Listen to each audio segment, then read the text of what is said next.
Hi,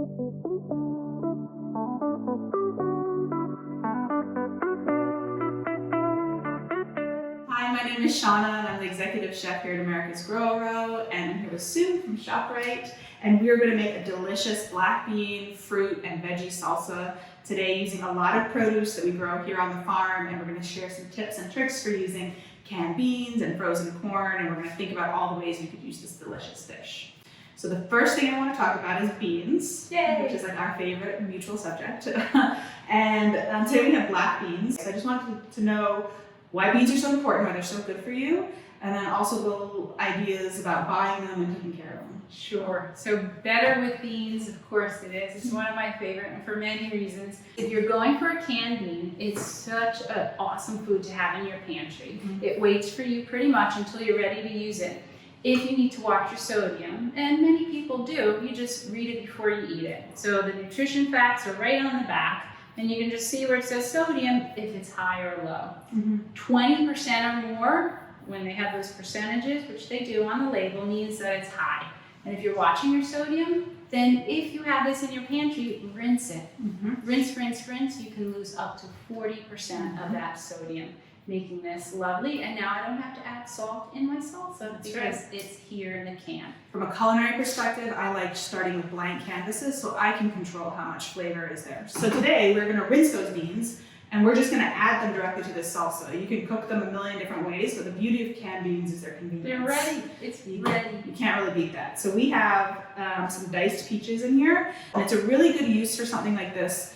A peach that you cut into and you realize isn't quite as juicy or sweet as you would hope. Putting it in a salsa so it takes on all those other flavors is a really great way to use it. So we're going to add tomatoes and limes, a ton of cilantro, and corn. And I'm going to saute it really quickly to kind of get that charred, smoky flavor. But you could even just, put it directly into the salsa if you wanted to. So what should we look out for when we're buying frozen corn? So if sodium is concerned for you, that's probably the biggest nutrient that they add, and it is a nutrient, right? Sodium is an electrolyte. We need some, but not too much. And look for salt on the back of the label. So just remember, 5% or less on that label is considered a low source of whatever, sodium or fat or fiber or iron. 20% or more, like all your fingers and toes, is considered a high source. So if you see it's 5% or less sodium and you need low sodium, go. It's right for you. All right, so our peaches are chopped up, our corn has been sauteed. Can you talk to me a little bit about some of the nutritional benefits of all of these things, either together or separately? So much to say because they're all wonderful. But if we want to talk about the star attributes in terms of nutrition, I love beans, and it's a powerhouse. You need protein, plant protein, this is rocking. You need fiber, it's in there. You need B vitamins, you need minerals, it's there. So beans really are this great package that it stays in your pantry, and all you have to do is open that can. If you have the no salt added varieties, then just pour it right in. If you don't, then rinse it and pour it right into your dish. Beans are so inexpensive as well. They are just a star of any pantry. And any budget. But if we move from the bean now, Shauna has the lovely corn that she sizzled in the saute pan, and corn is underappreciated. I think a lot of people think about corn as having a lot of sugar or too much starch, and they think of it sort of as a treat. And corn is a great fuel. It has fiber, it has protein, it has a lot of lutein and zeaxanthin. Oh, what is that? Those are nutrients. They're in leafy greens like your kale and your parsley and your spinach, Swiss chard. They're very high in corn, and they are actually in our eye.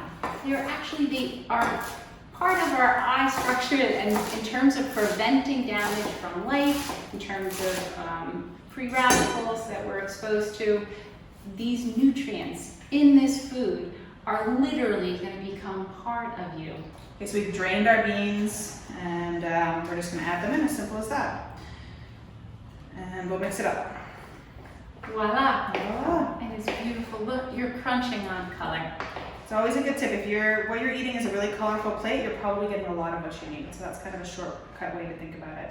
And you know what I love about this salsa is really versatile. And one tip that you had, one idea that I think I'm gonna try this weekend is to grill everything before you chop it up. So you grill the peaches, the tomatoes even, the corn, and then you add this lovely smoky flavor to it. And it will be good in the fridge for several days. And you can put this on a piece of grilled meat.